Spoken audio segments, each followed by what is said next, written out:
Queremos estender o nosso feliz sábado a toda a comunidade adventista do nosso distrito, Distrito do Setor Coimbra, e a todos os que nos acompanham no Brasil e fora do Brasil. Hoje é sábado, Dia Mundial da Alegria, Pastor Neto. É isso aí, Samuel. Nós também queremos dar uma saudação para todos os nossos irmãos espalhados aqui por Goiânia e fora dela. Um abraço aos irmãos da cidade de Iguapó, também de Abadia de Goiás. Aqui em Goiânia, no bairro São Francisco, lá tem uma galera muito animada, um abraço para vocês. Vila São José também nos acompanha e também a nossa caçulinha, Samuel, a Vila João Vaz. Um abraço aos irmãos de Vila Santa Helena, estamos juntos, Campinas também, e também a comunidade adventista aqui de onde nós falamos, Igreja Adventista do Sétimo Dia do Setor Coimbra. É muito bom estarmos juntos. É bem verdade que o isolamento social nos separa, mas nós podemos agora em adoração e por meio da tecnologia estarmos juntos em adoração ao nosso Deus. Seja bem-vindo a mais um sábado de adoração. E bem lembrado, Pastor Neto, nós estamos com uma programação totalmente online. Queremos lembrar para que você se inscreva no nosso canal, ative as notificações, dê o seu like e não se esqueça de compartilhar para que outras pessoas possam ter acesso a esse material. Que Deus possa te abençoar e vamos agora dar sequência à nossa programação deste sábado. Samuel, então como hoje é adoração, é sábado, sábado tem que ter música. E nós vamos agora ouvir uma linda canção pelo nosso irmão João Batista. João, que Deus use você para louvar o seu nome nessa manhã de sábado.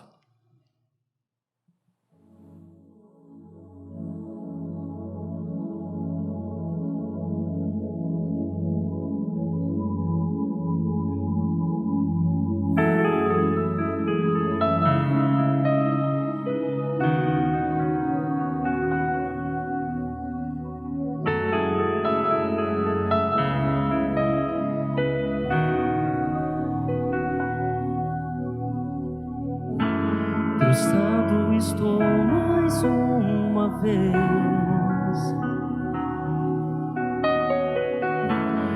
orando e pedindo a solução. Me sinto inseguro e tão só.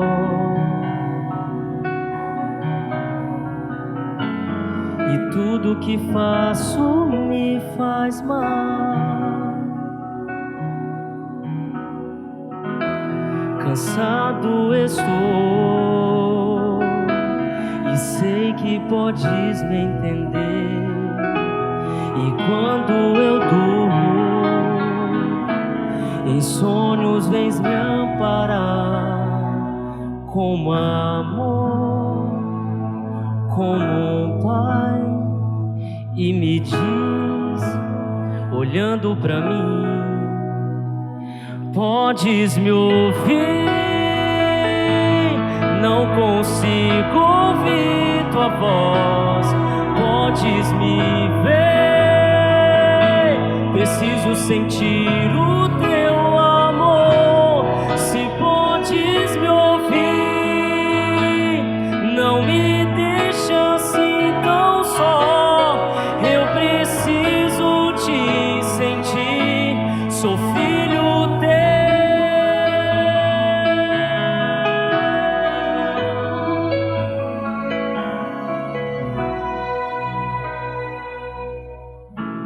Às vezes eu fico sem dormir, pensando o que vai ser de mim.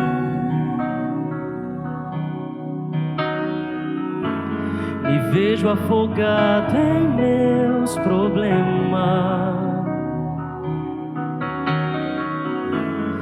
e ao meu redor a solidão.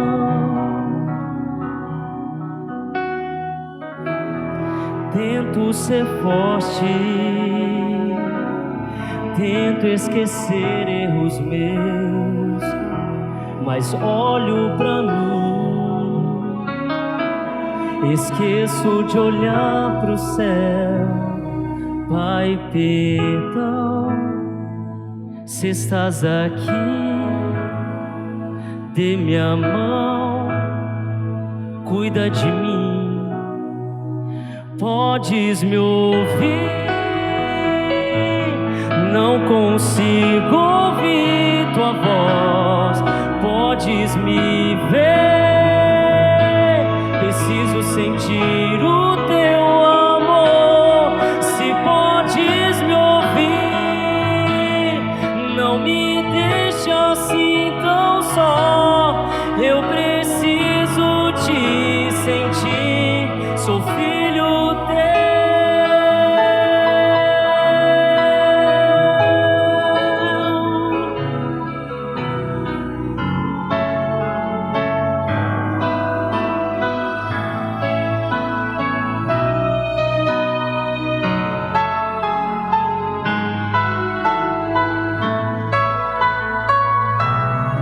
Podes me ouvir,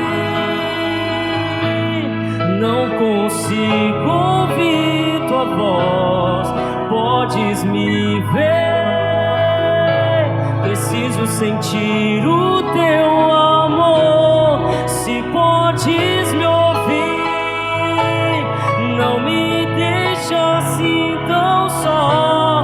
Eu preciso te sentir. Quero te ouvir, quero te ver, não me deixe, sou filho teu.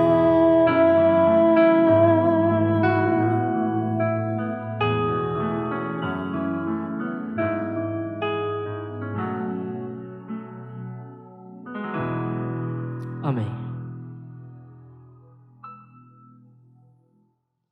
Sábado também é dia de adoração infantil, Pastor Neto. E nós preparamos, juntamente com a Suede, um momento para as crianças. Você que está aí nos acompanhando, nos assistindo, chega mais perto da TV agora, porque esse momento é para vocês. Tia Suede, com você. Olá, bom dia, feliz sábado a todos. Eu espero que vocês estejam felizes. Hoje é um sábado muito especial, assim como todos os outros sábados. Nós vamos aprender um pouco mais da maravilhosa palavra de Deus. Nós vamos entender um pouco mais da mensagem que Jesus deixou para cada um de nós. Eu espero que vocês estejam bem, que vocês estejam aproveitando esse momento com a família de vocês, que vocês estejam orando mais e que Jesus possa voltar logo. Vamos então aproveitar e aprender um pouco mais do que Jesus deixou para nós num dia tão maravilhoso como este. Vamos lá? Você já se deparou com uma situação que você teve que fazer alguma coisa que você ficou assim meio desconfortável, sem entender direito o que era para ser feito? Então, eu vou contar para vocês uma história que aconteceu há muito tempo atrás. E foi uma situação mais ou menos assim. Jesus, ele se reuniu com os seus discípulos para uma refeição. Foi um dos últimos momentos que Jesus esteve reunido com seus discípulos. Jesus sabia que estava chegando o momento dele ter que partir. Mas os discípulos estavam confusos. Sabe por quê? Os discípulos achavam que o reino de Jesus seria na terra. Eles achavam que Jesus seria coroado rei aqui nessa terra. E eles achavam que ia colocar uma coroa em Jesus. E eles queriam saber quem que seria o braço direito de Jesus. E eles discutiam: eu quero ser o mais perto, porque eu quero ser o assessor dele. E eu quero ser aquele que vai ficar às portas toda vez que o rei entrar. Eu quero ser bem próximo. Os discípulos não entenderam a mensagem de que o reino de Jesus é celeste. E sabe o que aconteceu? Eles estavam em um momento maravilhoso, onde eles iam participar de uma ceia. E era comum naquela época, enquanto eles estavam participando da ceia, que os servos lavassem os pés dos seus senhores. E naquele momento havia as bacias para que fossem feitos esses procedimentos, de lavar os pés. E eles estavam ali todos sentados, porém não chegou nenhum servo para lavar os pés. E os discípulos começaram a ficar intrigados. Quem será que vai vir para fazer esse momento? Ninguém vai vir para lavar os pés. Eles ficaram intrigados, aguardando o momento. E de repente, sabe o que aconteceu, crianças? Jesus se levantou e humildemente começou a lavar os pés. Pensa que situação! Os discípulos que deveriam servir, e naquele momento eles estavam sendo servidos. Eles ficaram um pouco constrangidos, porque Jesus estava lavando os pés deles. Mas Jesus fez isso, sabe por quê? Qual foi o objetivo? Jesus queria mostrá-los que eles deveriam ter humildade. Aquele gesto simbolizava que Jesus, Filho de Deus, se humilhou ao ponto de lavar os pés.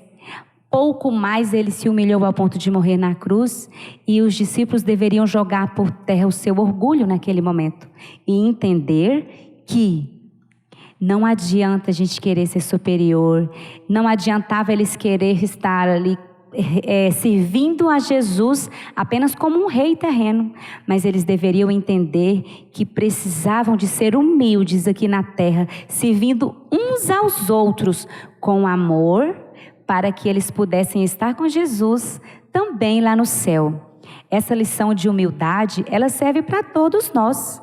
Nós precisamos ser humildes e servir uns aos outros. Então, meninos, não importa a classe social, sejam pessoas ricas, sejam pessoas pobres, crianças, adultos, independente de quem seja, nós precisamos aprender uma coisa: sejamos humildes. Jesus não hesitou, Jesus não se preocupou em ajoelhar aos pés dos discípulos para lavar os pés deles. E nós precisamos compreender que essa humildade cabe a todos nós também.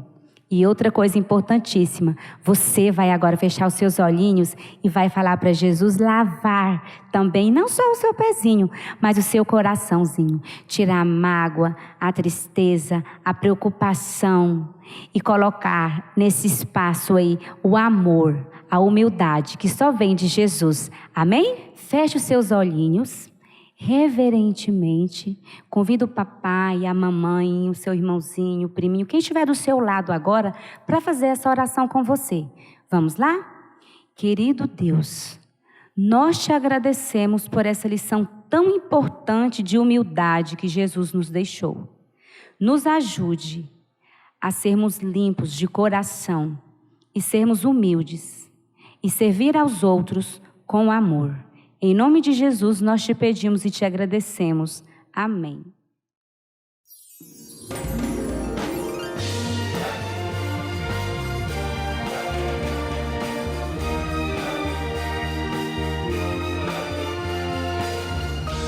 Informativo Mundial das Missões.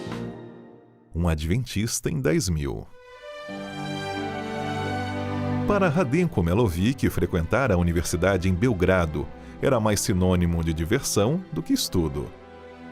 Ele gostava de festas, bebidas e fumar, e era tão popular na universidade que foi até eleito presidente do corpo estudantil. Mas ele não fazia nenhuma avaliação, nenhuma prova, e por isso no final de cada ano, para não ser expulso do alojamento, mudava de curso. Foi assim por 4 anos. Mas então a tragédia ocorreu na sua família e ele ficou devastado, em depressão. Por isso, pela primeira vez na vida, Radenko orou pedindo que Deus lhe revelasse o caminho certo a seguir. Entre os 10.000 alunos da universidade, havia uma jovem adventista chamada Emília, e logo Radenko a conheceu. A estudante gostava de falar sobre Deus, e em pouco tempo convidou Radenko para visitar uma igreja adventista. Na igreja, Radenko começou a estudar a Bíblia e ficou surpreso ao descobrir que o sábado era o dia sagrado de Deus.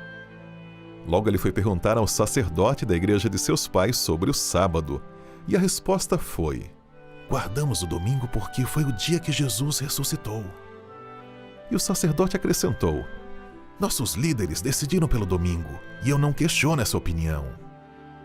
Radenko percebeu que a igreja de seus pais não seguia a Bíblia e então continuou a estudar a Palavra de Deus com os adventistas. Hoje Radenko tem 58 anos, terminou sua graduação e é um ancião ativo da Igreja Adventista de Nova Belgrado. Essa igreja na Sérvia receberá parte da oferta deste trimestre. Eles desejam construir um prédio próprio para a congregação. Sejamos liberais.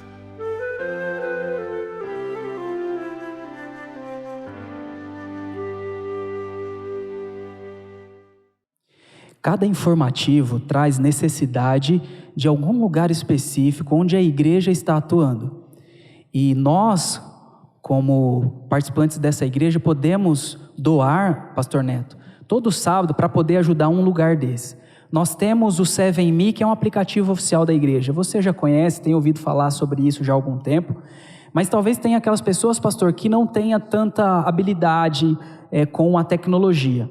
Então eu quero dizer que você pode procurar o tesoureiro da sua igreja, você pode perguntar, se você não sabe quem é, para a secretária da sua igreja, que ele vai te ajudar, para que você possa doar a sua oferta, para que você possa também contribuir com o avanço da mensagem de Deus em todos os lugares do mundo.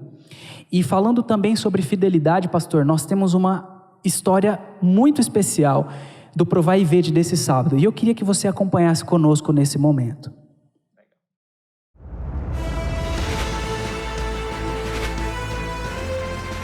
Provai e vede. História de hoje: refrigério que vem do sol. Meu nome é Rubem Barros Godoy. Sou professor na Universidade Federal de Mato Grosso do Sul. Além do ensino, atuo também como pesquisador, consultor e desenvolvedor de novos produtos e processos. Em 2018, fui convidado a integrar uma equipe de pesquisadores que promoveria ações para amparar uma das áreas mais pobres do globo. O projeto, em linhas resumidas, deveria ser um sistema de bombeamento de água integrado a uma rede de irrigação que viabilizaria a produção de hortaliças e legumes numa tabanca conhecida como Campada Maria, localizada próximo à cidade de São Domingos, Guiné-Bissau, no continente africano. Os desafios do projeto eram muitos. Primeiro, porque precisávamos de um sistema que operasse a partir de uma fonte alternativa de energia, já que a região não é abastecida por redes convencionais de distribuição de energia elétrica. Este desafio seria superado com um conversor de energia desenvolvido por nossa equipe de pesquisadores. Também precisávamos acumular água, e para tanto, foi necessário construir uma torre que suportasse uma grande caixa d'água.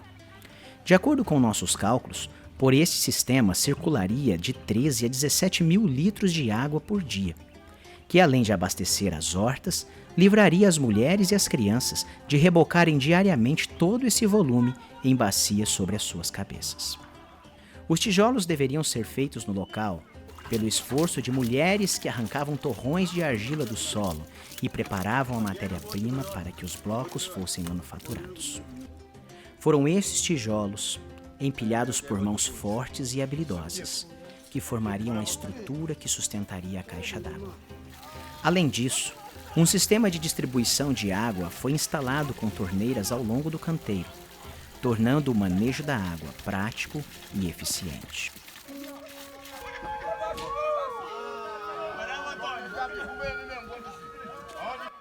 Durante os primeiros 20 dias que estive trabalhando em São Domingos, procurei insistentemente por alguma igreja ou grupo que se reunisse aos sábados para adorar a Deus. Já estava me dando por vencido, quando uma das cozinheiras que nos atendia me informou que algumas pessoas da cidade também não trabalhavam aos sábados. Correndo de um lado para o outro, num sábado pela manhã encontrei o tão procurado grupo. 2 pessoas, Jones e Antônia, que apesar de poucos, mostraram uma fé que me fez derramar lágrimas de emoção e angústia. Pude sentir que naquela sala de aula emprestada, com paredes rachadas, sem ventiladores, sem iluminação, com um telhado de zinco sustentado por troncos de palmeiras, estava o pequeno grupo que mantinha acesa a chama da verdade em meio a toda aquela escuridão. de como Deus Adventista e Igreja de Bardari, porque Deus que ocupa o mundo, domingo até sexta, E que sábado. Deus da Igreja Adventista é o Deus verdadeiro. E essa igreja é a igreja verdadeira, porque fazia mundo nos 6 dias, e nesse 7º dia, que é o sábado santo, descansou-se. Sem templo, sem Bíblias, sem lições, sem distrito, sem pastor, sem estudos bíblicos, sem aconselhamentos. Simplesmente desprovidos de tudo que somos abastecidos, mas providos de tudo que muitas vezes nos falta: a fé. Eu havia levado água, levado comida, renda, desenvolvimento, sorrisos para aquela região, mas algo além precisava ser feito. Era necessário levar o pão da vida. Era necessário levar a água viva para aquele povo. Foi ali que decidi que eu não diria adeus, mas até logo, pois eu voltaria. E agora eu os convido para esse momento especial de adoração, através dos dízimos e ofertas. Que Deus os abençoe. Provai e vede.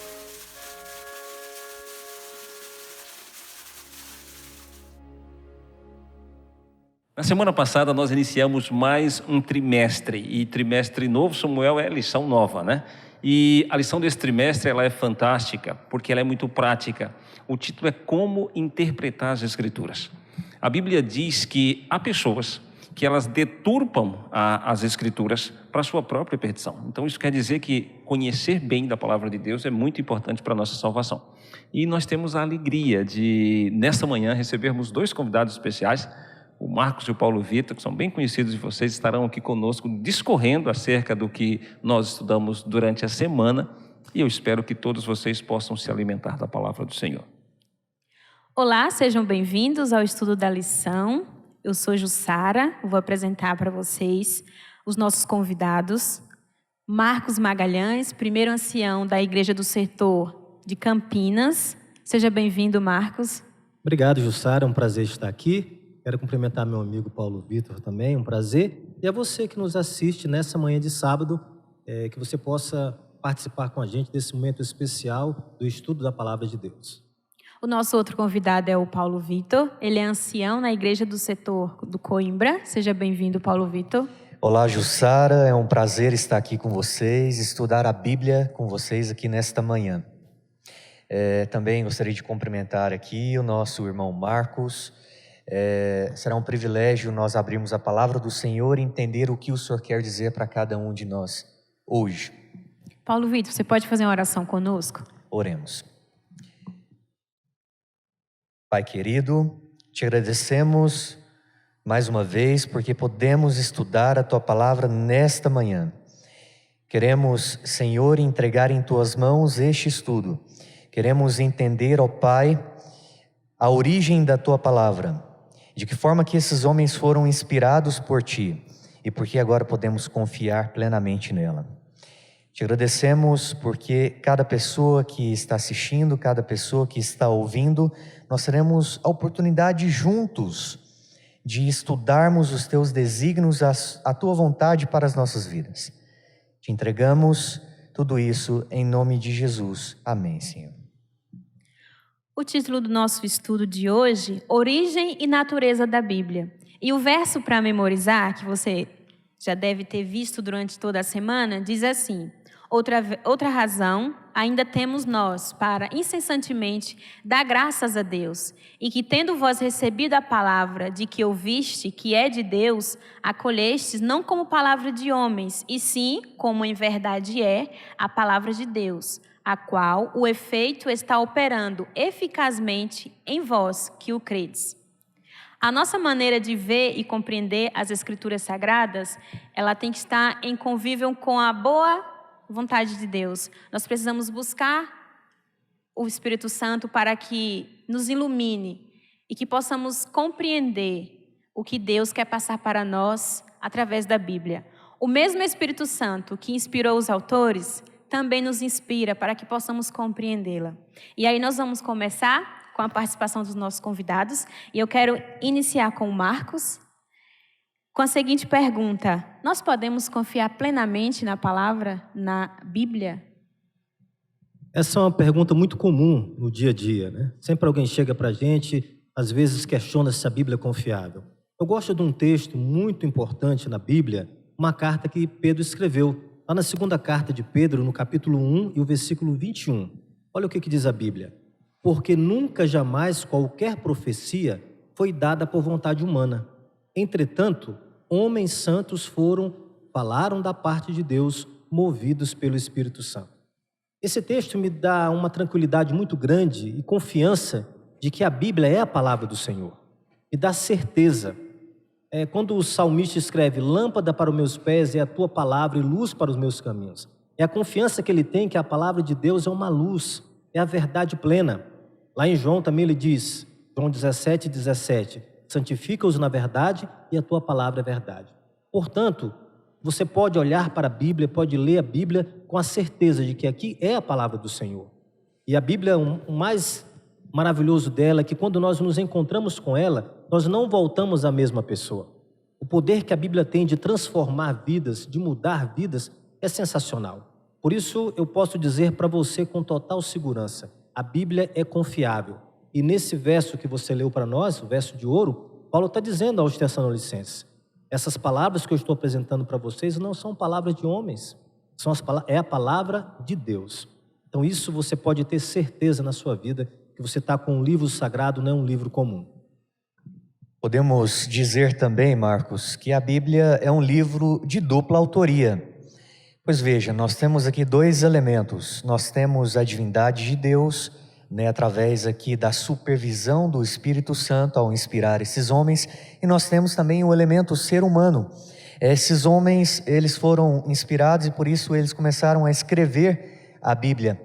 Veja, se eu dedilhar e se eu olhar a Bíblia e os seus livros, eu vou perceber que nós temos vários diferentes estilos literários, ou seja, características dos seus escritores. Ela possui dupla autoria? Sim, possui, sendo que o autor principal, esse é Deus, e ele usa o ser humano como um instrumento dele para comunicar as ideias divinas, mas escritas com uma linguagem humana para que as pessoas pudessem entender. O que me fascina também, Ju e Paulo Vitor, é você ver uma Bíblia, um livro com 40 autores escrevendo em momentos bem diferentes, e a Bíblia não se contradiz. Você vai lá no Gênesis, no Pentateuco, Moisés, depois você vai lá no final, o apóstolo João no Apocalipse. Quer dizer, só Deus para poder reunir esses autores em momentos diferentes da história da humanidade e o conteúdo seguir uma linha perfeita que é a vontade de Deus. Exatamente. Como vocês falaram antes, existiram vários autores e alguns viveram em épocas diferentes, alguns viveram na mesma época, mas trabalhavam em coisas diferentes, tinham uma outra cultura, tinham uma outra linguagem. Não corre o risco de alguém dizer que eles fizeram a Bíblia com as suas próprias ideias? Será que nós podemos realmente, Paulo Vitor, afirmar que houve uma autoria divina nesses livros? O livro sagrado, Jussara, ele tem uma característica muito especial e ele se distingue de outros livros porque a sua mensagem transforma.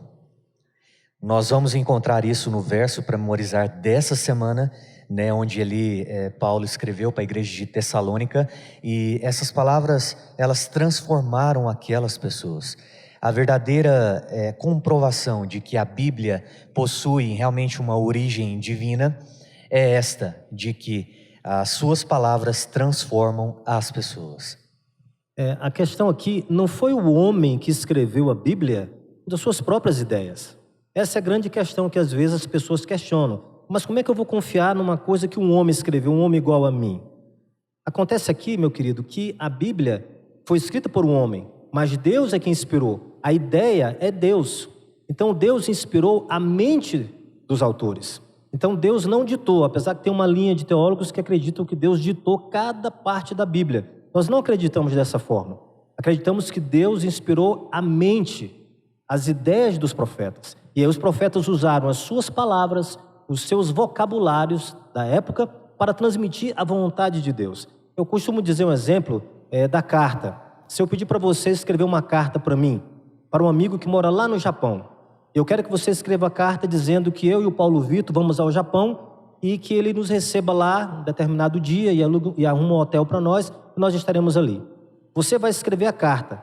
Só que antes de você enviar a carta, eu quero que você mostre para que eu possa ver se está corretamente aquilo que eu queria que você escrevesse. E assim que Deus fez. Deus não ficou dizendo cada palavrinha, mas o conteúdo da mensagem estava sob a supervisão do Espírito Santo. E Marcos. aqui, só concluindo, Paulo Vitor, esse texto aqui de 2 Timóteo 3,16 corrobora isso que a gente está falando, que diz o seguinte. Esse 2 Timóteo 3,16. Toda a Escritura é inspirada por Deus e útil para o ensino, para a repreensão, para a correção e para a educação na justiça. Então a palavra é inspirada pelo próprio Deus. Marcos, uma questão que eu queria colocar é que essa questão dela não ter sido ditada especialmente, né, verbalmente por Deus, isso é muito interessante, porque, veja, primeiro a mente do profeta ela é modificada pela presença do Espírito Santo, e depois que ele se sente inspirado para escrever. Lembrando que se nós olharmos e também consultarmos a palavra do Senhor, nós vamos verificar que as ideias, os conceitos, as doutrinas, as verdades, elas são divinas e não humanas. E quando aqueles homens escrevem, essas palavras agora podem transformar. Eu que estou aqui, você que está aí na sua casa, e poderá transformar também a vida da sua família. Exatamente, não há contradições, certo? Nos fala então, Marcos, sobre as vantagens da palavra escrita em relação à transmissão oral. No passado, quando os homens tinham uma memória espetacular, né, ainda se usava a maneira de falar oralmente e ali as pessoas gravavam em suas mentes.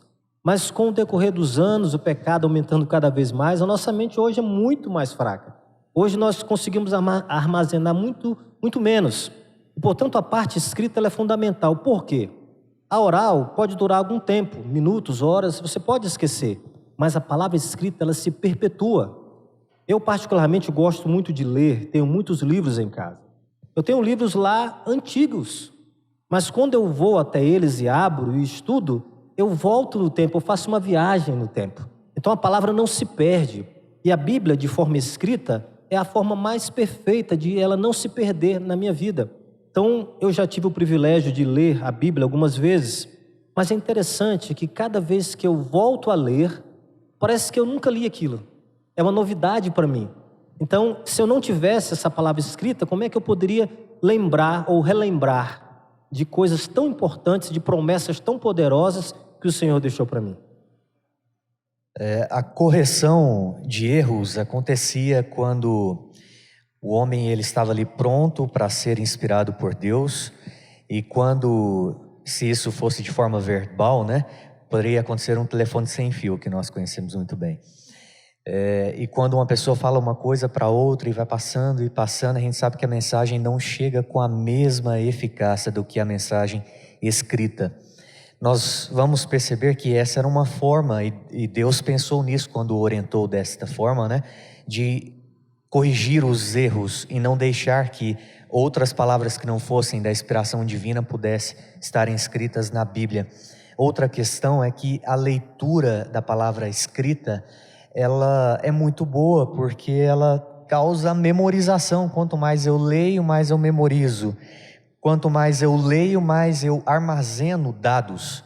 Então veja, a importância da palavra escrita é que a preservação, né, a gente vê que ela foi copiada muitas e muitas vezes, e isso pode chegar a outras pessoas, alcança muitas e muitas famílias. Se não fosse a palavra escrita, hoje muitas pessoas não teriam acesso à Bíblia, a essa palavra que é a palavra do Senhor.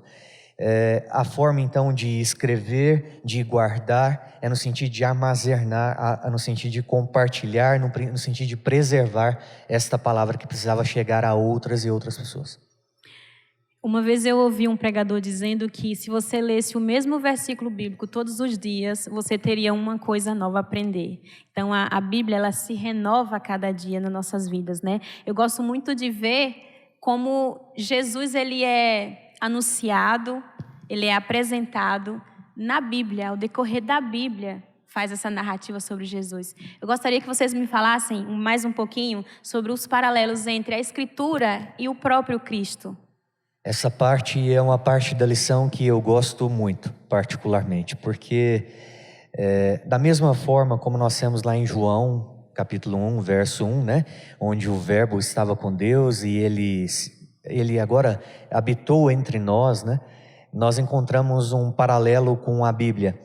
Mais cedo eu disse sobre sobre a questão da dupla autoria, né, do divino com o humano. Essa é uma semelhança que Jesus tem com a palavra do Senhor, porque quando eu vejo que Jesus aqui se fez um humano, né? Ele nasceu aqui entre nós, ele veio, morreu, sofreu, e depois agora ele se encontra nessa mesma situação, que é a situação de divindade. Nós podemos fazer esse paralelo, né? Porque a Bíblia também possui esses dois elementos entre divino e humano. Ela foi divinamente inspirada pelo Senhor, divinamente inspirada pelo Espírito Santo do Senhor, mas ela precisou ser escrita por seres humanos para que ela chegasse até aqui. Esse paralelo eu vejo ele de maneira muito clara, né? Quando você vai para a Bíblia, você vê uma ação sobrenatural do Espírito Santo atuando nos profetas. É algo fantástico. Quando você vai para Jesus, a mesma forma. Como é que Jesus nasceu? Quando você lê Mateus no primeiro capítulo, o anjo se apresenta para Maria e diz, olha, você vai carregar no seu ventre o fruto do Espírito. Então há uma relação muito forte, a atuação do Espírito Santo na proclamação da palavra ali na Escritura e também na vinda de Jesus. Então a Bíblia não é um livro comum, né? A Bíblia tem uma participação de Deus ali na hora da escrita e na hora de Jesus vir ao mundo de uma maneira sobrenatural. A presença do Espírito Santo é muito clara para nós. Então essa confiança a gente pode carregar sem dúvida, porque a Bíblia é a palavra de Deus e muito mais, ela é atemporal. Se você vê, a Bíblia foi escrita muito tempo atrás, e quando você lê a Bíblia hoje, você vê que está muito atual. Você pega o livro de Salomão, por exemplo, a sabedoria de Salomão, os provérbios. Hoje as empresas estão dando treinamento para os funcionários usando textos do livro de provérbios, técnicas de Salomão, de prosperidade, de crescimento, de autoajuda e tudo mais. Então, assim, a Bíblia, mesmo tendo sido escrita há muito tempo atrás, ela é atual, ela é atemporal. Eu quero pegar um gancho aqui com o meu colega e também dizer que Jesus, ele tem essa relação íntima com a Bíblia, porque o personagem principal da Bíblia é ele mesmo. Então veja, durante todo o processo de salvação, quando eu pego ali a questão de Isaías, né, que foi um profeta messiânico, e durante a vinda de Jesus, eu vejo que a Bíblia sempre coloca Jesus como seu personagem principal. Por isso, essa relação íntima. E eu queria colocar mais uma vez uma questão que é muito interessante, eu queria que você prestasse atenção nisso comigo. Jesus endossava tudo o que a Bíblia dizia, com os seguintes dizeres: está escrito. Então veja, por se tratar do personagem principal da Bíblia, Jesus sempre dizia, olha, isso que eu estou dizendo e colocando para vocês, isso que eu estou ensinando para vocês, está escrito. E, Ju, outro ponto importante é que, como Jesus estudava a Bíblia, as Escrituras, né? Quando ele diz lá em São João 5,39, examinai as Escrituras porque julgais ter nelas a vida eterna.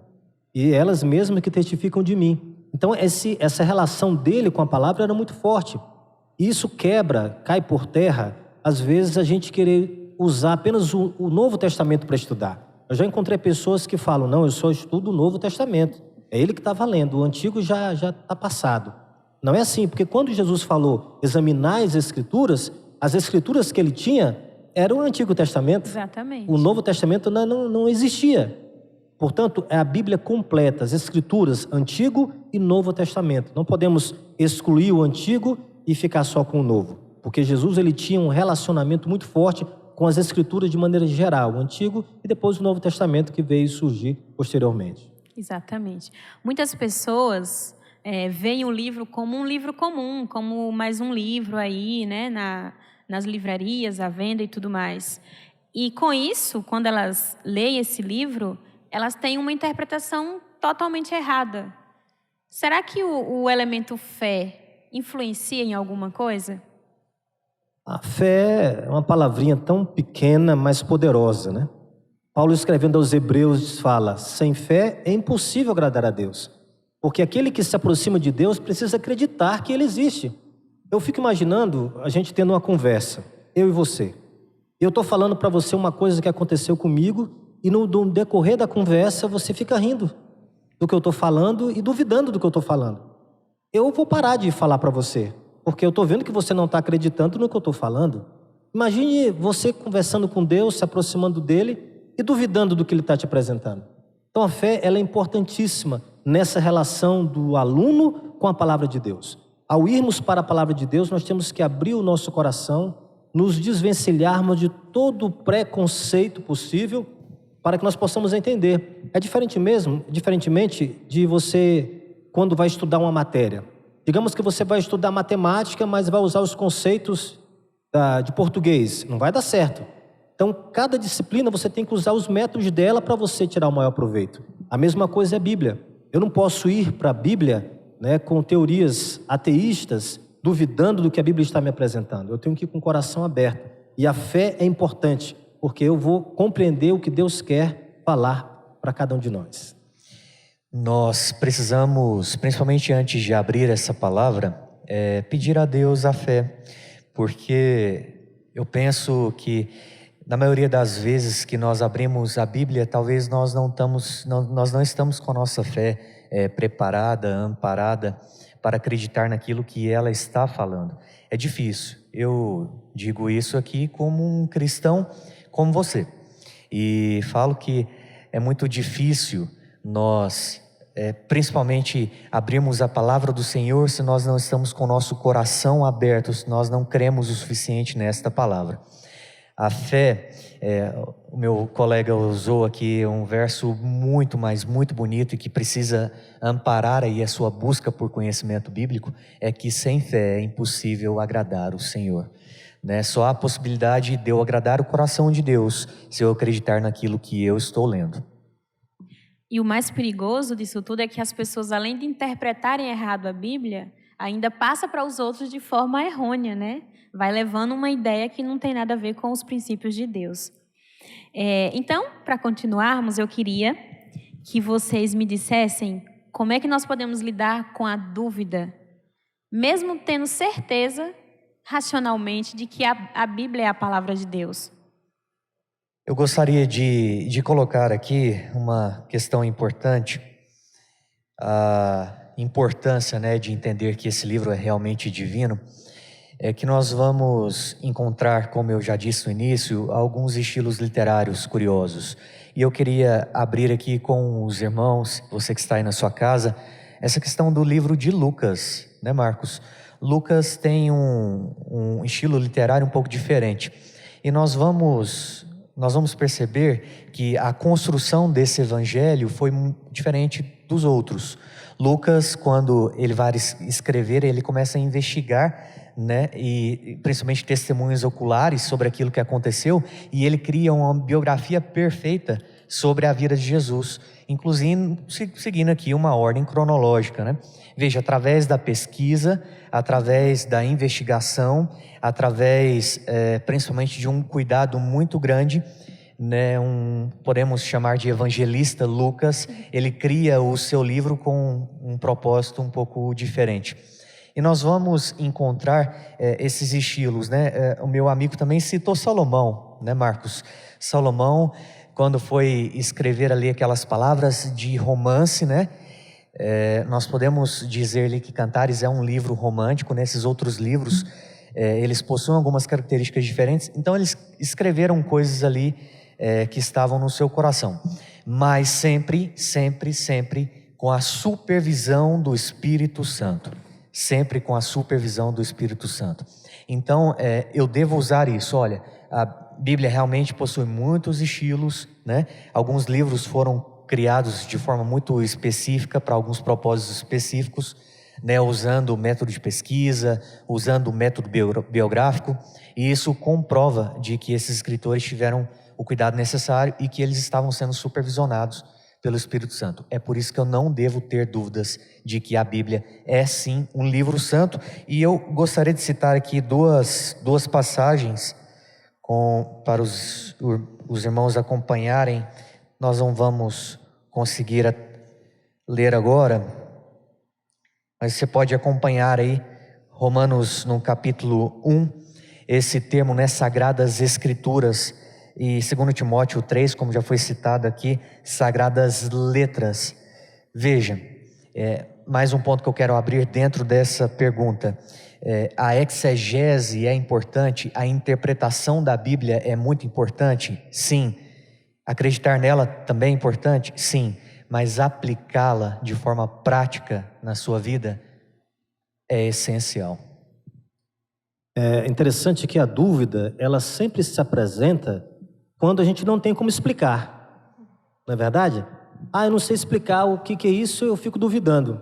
Você já parou para pensar que se você tivesse que entender e explicar tudo que está à sua volta, você não teria condições de explicar tudo? Você iria duvidar de tudo?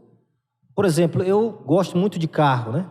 Mas eu não sei explicar, admiro como o Ford, né, teve aquela inteligência para fazer um negócio desse andar.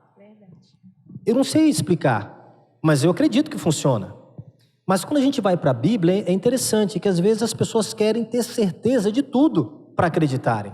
Se você for para a Bíblia pensando que você vai entender toda a Bíblia para depois você acreditar, você está enganado.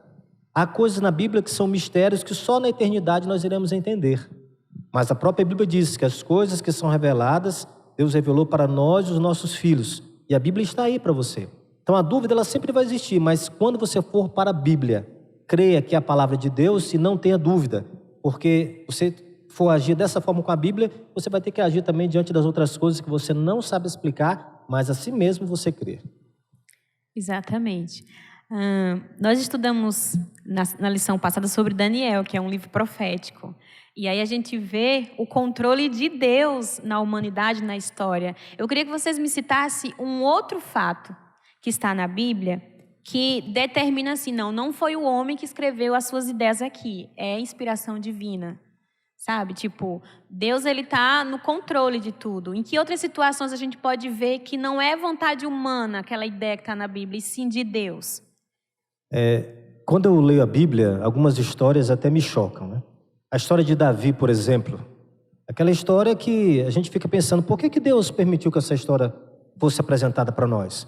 Um rei que manda matar o marido de uma mulher para ficar com ela, se isso acontecesse hoje nos nossos dias, seria um escândalo total. No dia seguinte, os jornais estariam noticiando, pastor da igreja tal mata um membro para ficar com a mulher dele. Eu fico me perguntando, Paulo Vitor, por que Deus permitiu que isso estivesse escrito ali? Então isso mostra para nós que o homem usou ali a linguagem dele e tudo mais, mas Deus queria que essa história chegasse para nós, porque Deus usa pessoas para alcançar pessoas. E essa história, muitas vezes você, ao ler, você sabe de alguém que viveu isso, alguma história como essa. Então a Bíblia ela é muito correta, ela é muito clara diante daquilo que ela apresenta. Então, como tem outras histórias de amor, de história de promessas, que é muito mais fácil de nós entendermos. Mas Deus tinha a ideia do que ele queria comunicar. E o profeta apenas escreveu o que Deus queria. Então a Bíblia é uma carta de amor para você e para cada um de nós. E Deus usou a ferramenta humana para alcançar outra ferramenta humana que somos nós. Já que o assunto é profecia, Marcos, eu gosto demais do livro de Apocalipse. Né, Jussara, você perguntou assim, que outro lugar na Bíblia, né, que nós podemos encontrar talvez uma direção para a humanidade, né? Você consultar, ler, principalmente, eu diria ali, investigar a palavra do Senhor, no livro de Apocalipse especificamente, você vai reparar que esse livro preparou algumas mensagens que deveriam ser dadas neste momento que nós estamos passando. Né? Inclusive, este momento que nós estamos passando é um momento delicado e talvez previsto por muitas das profecias, seja pelas profecias bíblicas ou seja pelo espírito de profecia, né? Algo que nós acompanhamos ali no livro da Revelação. Então vamos ficar atentos aos propósitos de Deus para cada um de nós, aos propósitos de Deus para a nossa família. Já caminhando para o final, mas antes das considerações finais, eu gostaria que vocês me dissessem assim, por que Deus deixou que os maus exemplos permanecessem na Bíblia. Devemos aprender com essas lições? O que podemos aprender com essas lições? Eu vejo muito claro isso, que na Bíblia não tem super-homens. Davi era um homem de carne e osso como cada um de nós. E Deus, ao revelar isso para nós, mostra que nós, por nós mesmos, não somos nada. Mas quando nós permitimos que Deus entre na nossa vida, como diz Apocalipse 3:20, que Ele está à porta batendo. Quando nós abrimos a porta e permitimos que Ele entre, aí nós podemos realizar muitas coisas, porque é Deus atuando em nós.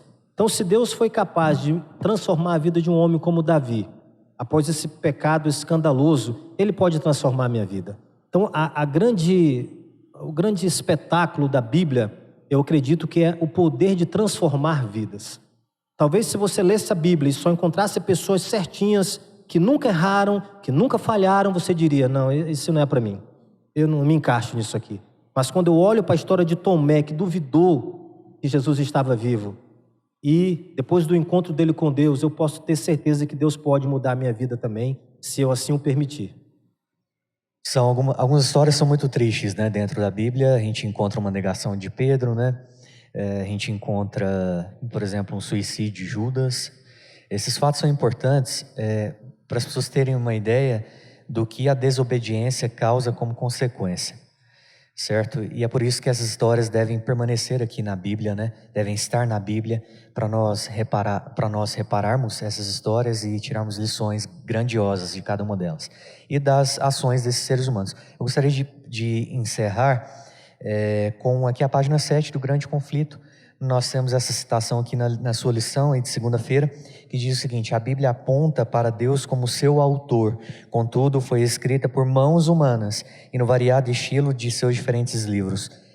Ela apresenta as características dos seus diversos escritores. As verdades reveladas, elas são todas inspiradas por Deus, mas estão expressas em palavras humanas. E aqui eu gostaria de acrescentar, para que você entenda. Suas considerações finais, Marcos? Depois desse estudo, né, que nós fizemos, eu quero deixar um texto com você, que é muito claro, onde o salmista diz: lâmpada para os meus pés é a tua palavra e luz para os meus caminhos. Olhe para a palavra do Senhor como guia, como manual, a carta de amor de Deus para você. Abra o coração, tire todo o preconceito e você vai encontrar o poder nela para transformar a sua vida. Amém. Finalizamos aqui então. Agradecemos, Paulo Vitor, muito obrigado pela presença. Deus abençoe. Muito obrigado. Marcos, Deus abençoe também. Obrigada pelos seus comentários. Que Deus transforme também as nossas vidas a cada dia. Ficamos por aqui então. Até mais. Nós queremos agradecer a você que esteve aí todo esse tempo acompanhando a nossa lição da Escola Sabatina online, na sua casa. Dizer a você que até essa situação mudar, embora a gente não possa estar fisicamente, a gente vai fazer de tudo para poder levar a realidade do estudo da Palavra de Deus, da Escola Sabatina, até a sua casa. Nesse momento, para encerrar o nosso serviço de adoração, nós queremos te convidar para uma oração. Gostaria que você fechasse seus olhos, porque vamos falar com Deus. Querido Deus e Pai, nós queremos te agradecer por mais um sábado em nossa vida. Um sábado diferente, é verdade, mas muito obrigado. Porque nesses dias de crise, Senhor Deus, nós temos visto oportunidades para crescermos, especialmente na comunhão com o Senhor. Eu oro a Ti, Pai, para que cada lar das famílias da Tua igreja possa se transformar em um santuário aonde o Senhor está sendo adorado. Muito obrigado pelo aprendizado, pelo crescimento deste dia. Agora nós teremos uma mensagem inspirada da TV Novo Tempo e que o Senhor use mais uma vez o pregador. Que essa mensagem ela possa ser pessoal e direta a cada um de nós. É a oração que te fazemos, em nome de Jesus. Amém.